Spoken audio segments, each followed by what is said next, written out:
Come on in, come on up, come on over for the merriest time of year. Come on up, come on in, get together for a good time. Hi guys, welcome back to my channel, or if you're new, welcome. I hope that if you are new that you'll go ahead and hit that red subscribe button today and join my YouTube family. And for those of you who aren't new around here, most of you probably asked me some of these questions over on Instagram. So without further ado, let's get into this Q&A. Okay, so the first question on the list today is, what is your favorite vacation spot?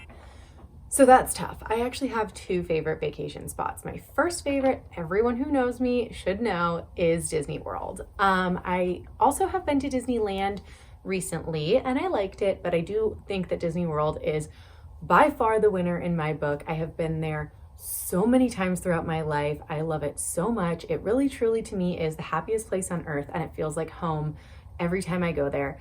And every time I leave, I feel kind of sad, and it takes a couple of days to get over the fact that I'm not there anymore. So I would say Disney World is definitely my favorite vacation spot.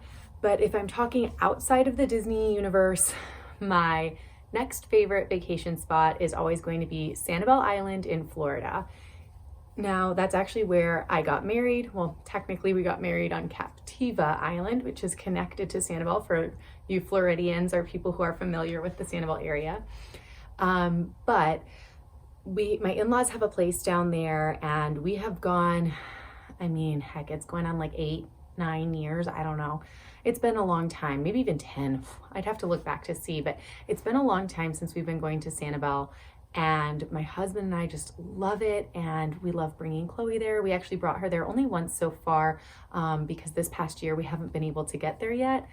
We've actually had 3 trips planned that we've had to keep postponing and postponing and postponing, but hopefully we'll get there sometime in like the winter, spring time. And we just love going down there. We love going to the ocean. There's a pool that we like to spend time at, some really delicious restaurants and fun bars, and it's just a fun island atmosphere. And I'm a mermaid at heart. I have the island in my blood, and I honestly just do believe that my heart is at the beach. So when it comes to my favorite vacation spots, I'd say that Sanibel, it's a very different style vacation. It's more like chill, laid back, relaxing vacation, with lots of sun, which is my kind of thing. And then Disney World is like the fun, like I get to use my planning skills, and it's kind of like this huge adventure, and it's like we're always doing something, moving from one thing to the next. And so depending on the mood I'm in, it's one of those two for my favorite vacation spot.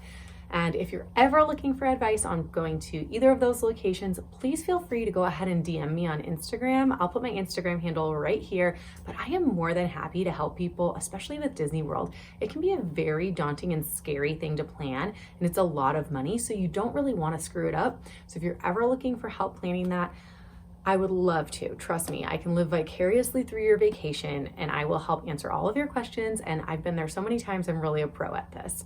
So those are my 2 vacation spots. Okay, moving on.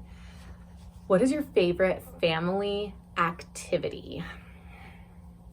Well, I guess it really just depends on the season, because in Chicago, we get like the seasons come hard, okay? So when it's winter, it's very, very winter. And when it's summer, it's very, very summer. So we really don't get year-round activities that we can do.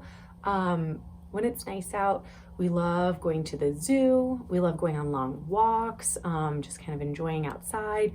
We like going to the beach, the pool, all of those kinds of things. In the winter, it's a little tougher to do a lot of the outdoors activities. So we like going to museums, doing road trips to Cincinnati to visit Ryan's family, which is just always like an adventure for us. Traveling, just like traveling in general. We travel everywhere. My husband travels a lot for work, and so Chloe and I come with him a lot, and we get to see all sorts of new places and go to places that like maybe we wouldn't have chosen as a vacation destination, but we'll go with him for work, and Chloe and I get to just explore that new city. We've gone to like children's museums all over the US. So yeah, I would say like those are some of my top family activities. As far as things that like Ryan and I do together that like maybe don't include Chloe yet because she's still kind of young. We love playing board games. We love watching movies together, going to the movies. We did actually just take Chloe on her first movie to see Frozen 2, and she did really well, if you're wondering. But we probably won't take her to too many movies, but those are just some of the activities that Ryan and I like to do together. Question number 3 is, what do you and Ryan do for work? Okay, so Ryan is in management, logistics, transportation sort of thing for a cold warehouse company. And so basically the cold storage warehousing industry is a big giant warehouse. They have freezers that are really, really cold, and then semi trucks can drop off food there where it's stored, pick up food there, and then they take them all over the United States. So pretty much if you have frozen or cold foods in your house right now, there's a very good chance that it went through my husband's warehouse. And so he does a lot of the transportation and logistical stuff as far as that goes.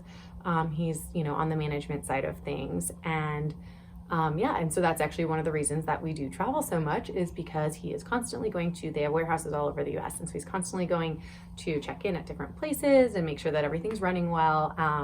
So that's what Ryan does. So as far as my job, I really think that I have 3 jobs.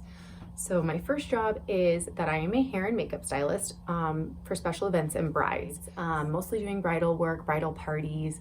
So I'll do anywhere from, hair and makeup on just a bride to a whole bridal party of like 7 people. My second job that I do is being a mom. Being a partial stay-at-home mom. I will say partial because I work out of the house at least 2 days a week, doing hair and makeup or doing office work or things like that, where I'm not at home. And sometimes it's up to like 4 days a week that I do that. But the rest of the time I am at home with my daughter, and usually it's the weekdays when my husband's at work. So during that time, I am full stay-at-home mom. And so that is a full-time job. Taking care of a toddler is not easy work. And any of you single mamas out there, I give you so much props, because it is really tough to do stuff on your own. And when my husband goes away for work and I'm not there, being a stay-at-home mom, doing everything by myself is really, really tough. So props to all of you, because honestly, it's hard. And being a mom in general is hard. It's draining, and you try and make all the right choices and do all the right things, and it can seem hopeless at times, and other times you feel like you're a freaking rock star, and it's just a crazy emotional roller coaster. So it's the hardest job I've ever had in my life, and the most rewarding as well, in a totally different, non-monetized way. I obviously do not get paid to be a stay-at-home mom, but I get paid in giggles and smiles and hugs and snuggles, and it's the best thing in the world. And my third job is what you're seeing right now, which is YouTube. At this point, I am still yet to be monetized on YouTube, so I'm not getting paid besides any kind of like brand deals that I have made so far. Most of those are through Instagram though. So YouTube is definitely a full-time job. It takes a whole lot of work. There's a lot of editing, a lot of time filming, and a lot of planning and prep work. And you should see my calendar. It's crazy. It takes a lot to do, but it's something that I'm really passionate about and I really enjoy. And I honestly enjoy it more than anything as far as other hobbies I've ever tried to pick up or things like that I've ever done. Like, I enjoy YouTube so much, and I've met some really amazing friends through doing YouTube, and if you're watching, you know who you are. But honestly, YouTube has just been incredible, and that is my third job. And like I said, it's not a job in the sense that I'm getting paid yet, but I do think that I will continue to work my butt off to get to the point of monetization, and I know that I'm going to be doing this for a while. So stay tuned, guys, because this is not going anywhere. How did you and Ryan meet? Well, that's a funny story. So we met at college. We both went to Loyola University in Chicago, and we both actually lived in the same dorm building. So if you're Loyola graduates or students, you know where Mertz is, and that's the building we were both in. I was on the 4th floor and he was on the 16th floor.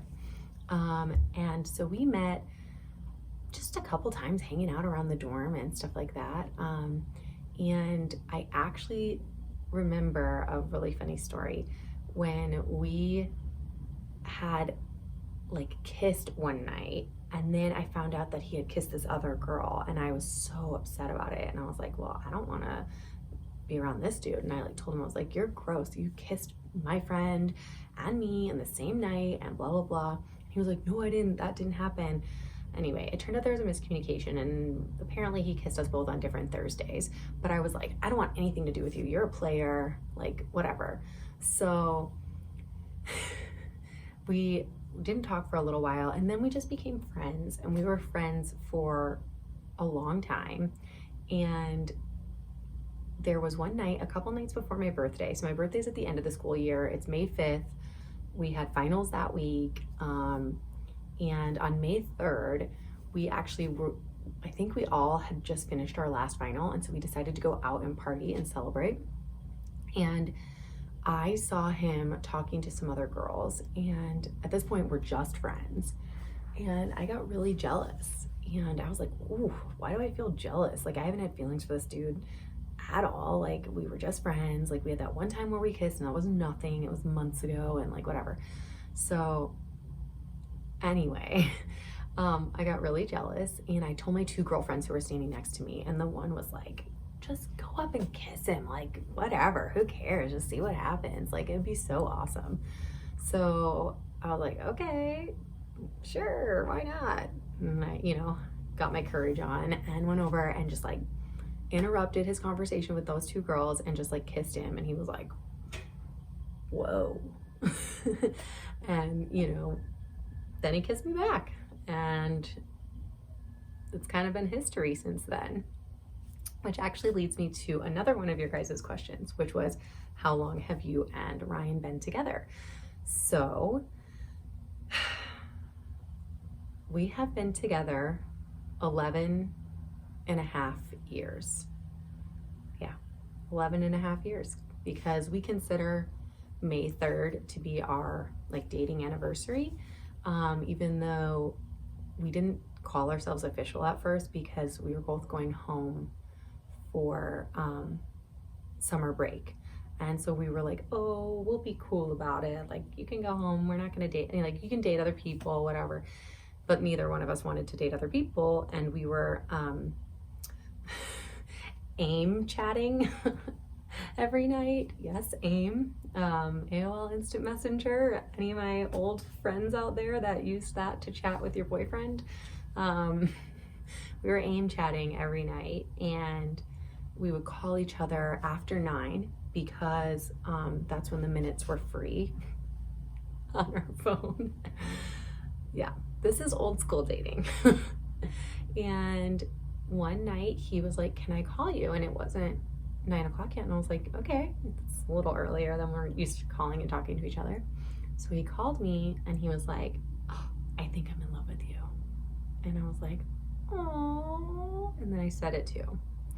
And then we like knew that we were official. And I said, should I turn my clotter ring around? I had, for you Irish girls out there, you know what a clotter ring is, but it's a sign that you're dating someone depending on which way the heart's facing. If the heart's facing out, your heart is open. If the heart's facing in, your heart is taken. So I was like, should I turn my clotter ring around? And he was like, I don't know what that means, but yeah. So yeah, and so then we were kind of official, but we still decided that May 3rd would be our like dating anniversary, just because that's when we stopped thinking about other people or seeing other people. And we didn't really get to go on a date or anything until we both got back to school sophomore year. And from there we were inseparable. Yeah, so that's basically a little short version of our love story, at least the beginning of it. Okay, so going from our beginning of our love story to the next question, which is, what is yours and Ryan's biggest argument? Well, we've had a few.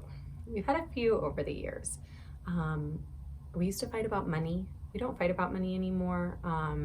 We've really come together when it comes to money, and we, are a team about it now, which has changed everything. We make decisions together. We have joint accounts. We don't try and think about it in, separate ways. We like to think about it as like, this is our family money, and how should we as a family decide to spend that money? And so we actually don't have that argument anymore, but it used to be a big one, and I know that's a big one for a lot of people. So if you do have any questions about how we stopped having that argument, feel free to DM me. I'll put my Instagram link here again for you. Feel free to message me, because I don't mind helping other people out too. Our current biggest arguments usually have to do with being very tired and Chloe having a rough week, whether she's sick or teething or something is keeping her up. If we're not both getting sleep, then it's tough. We get in a lot more fights about who's gonna help get Chloe back to sleep, or just daytime fights about little things because we're overtired. And when you're overtired, little things seem bigger than they are. Do you think that you guys are going to stay in Chicago forever? Sometimes I do and sometimes I don't. I go back and forth. We will be staying in Chicago for Ryan's job for however long that is. So whether or not Ryan's job keeps us in Chicago or moves us somewhere else, that will be the main determining factor, because Ryan really loves his job and I can do my job anywhere. I can do all three of my jobs anywhere. So he really, really loves his job a lot and loves the company that he works for a lot. And so that's a huge deal for us. I feel like if his job didn't move us out of Chicago until like retirement, we would probably end up retiring in Florida or somewhere warm. I'm saying Florida because I think his parents are going to wind up in Florida and we love it there. And the weather is better all year round, and it's close to Disney. So that's where I probably would go if we had the choice, or if it wasn't up to Ryan's job, or if it was sometime after retirement. But who knows? I can't say what the future is going to hold. But I have lived in Chicago or the Chicagoland area my entire life. So it would be interesting to live somewhere else. But we'll see. We'll see what happens. What is your biggest tip for getting alone time after you have a baby? Okay, so first of all, after you have a baby is a wide range of time. Right after you have a baby, you will not get any alone time. You will be feeding the baby every 2 hours and getting sleep in 30-minute increments, and you're gonna be lucky if you can even see straight, let alone get time alone together. After a while, once you kind of figure out a routine, you're probably going to prioritize sleep over getting time together. And that may be for a little while until, your baby's sleeping through the night. You're probably going to go to bed as soon as your baby goes to bed, just because you want to get sleep, and sleep is so, so important for you as well as for the baby and for your husband or your partner. When it comes to alone time now that Chloe's older, we really prioritize the time after she goes to bed. So over the summer, we actually let her have a later bedtime, and it took away a lot of time that Ryan and I got to spend together, because she was up until 8:30, sometimes 9, and then we were so tired after she went to bed that we wanted to just go to bed. So now she's back at a 7:30 bedtime. We start bath and then her bedtime routine around between 7 and 7:30 every night, and then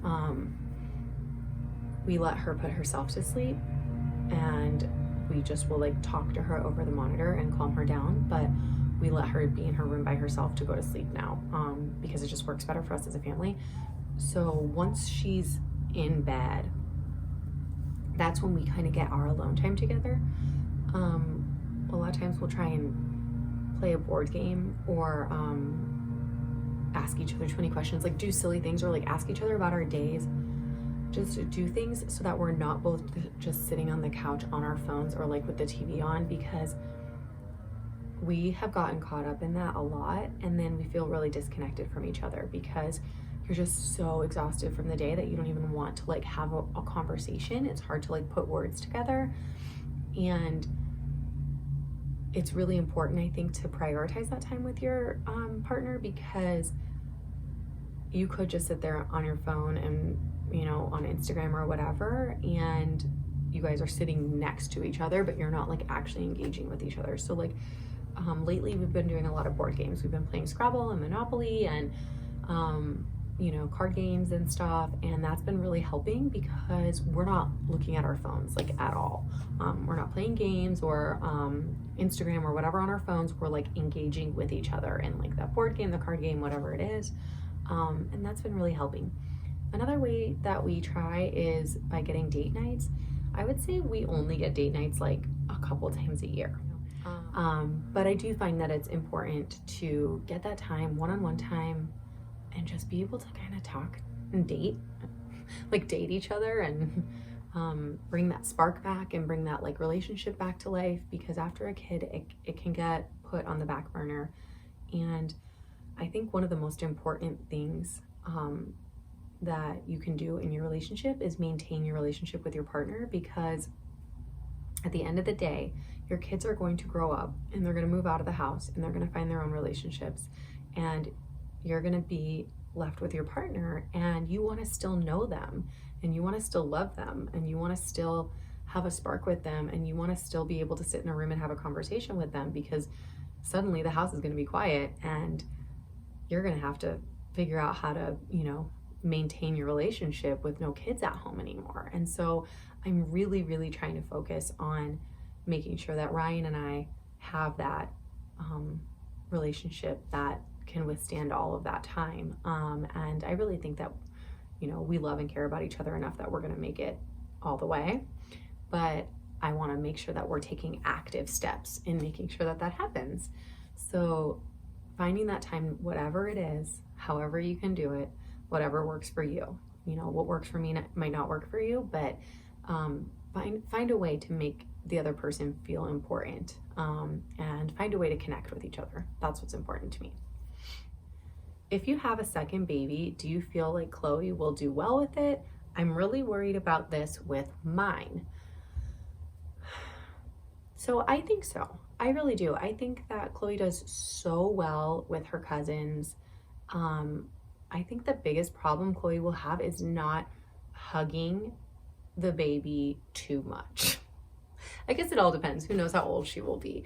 But right now she is in like a huge hugging phase, and like she just hugs her cousins all day and like knocks them on the floor because she's hugging them so much.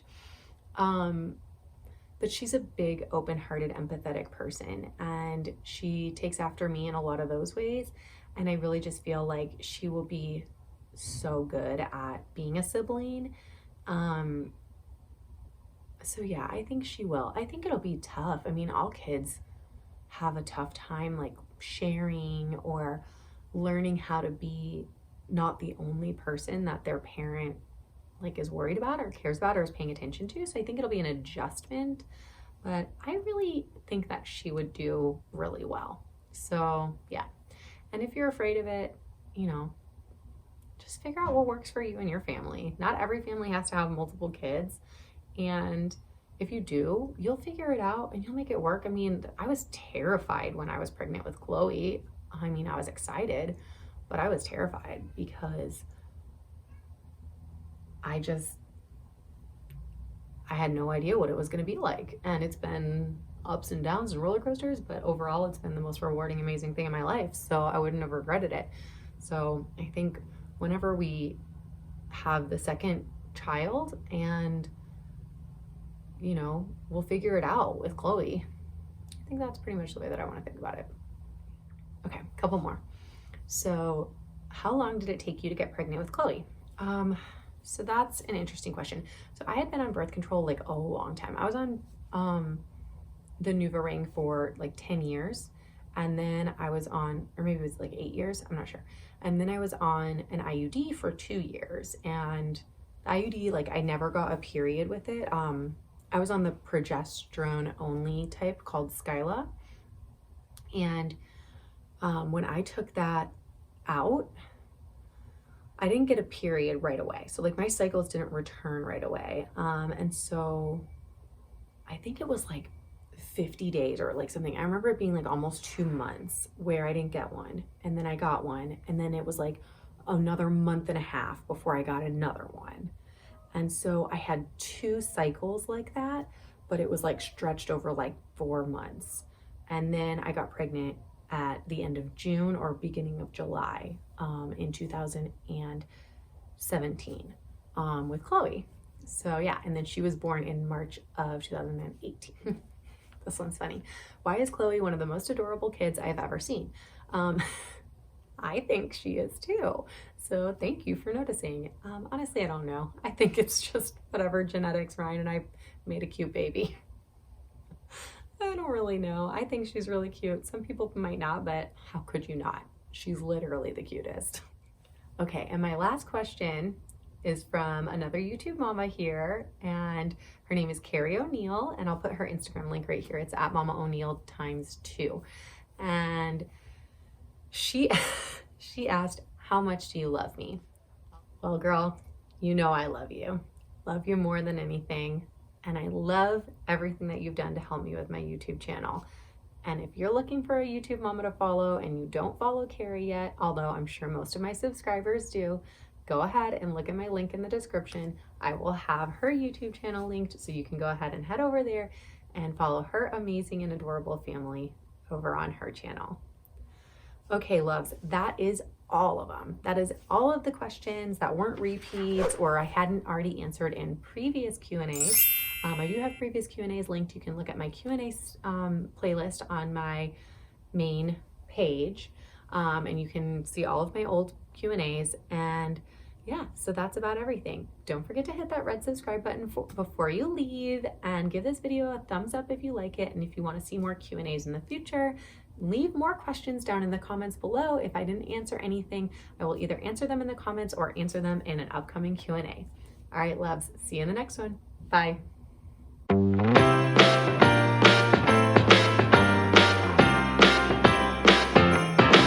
Come on in, come on up, come on over for the merriest time.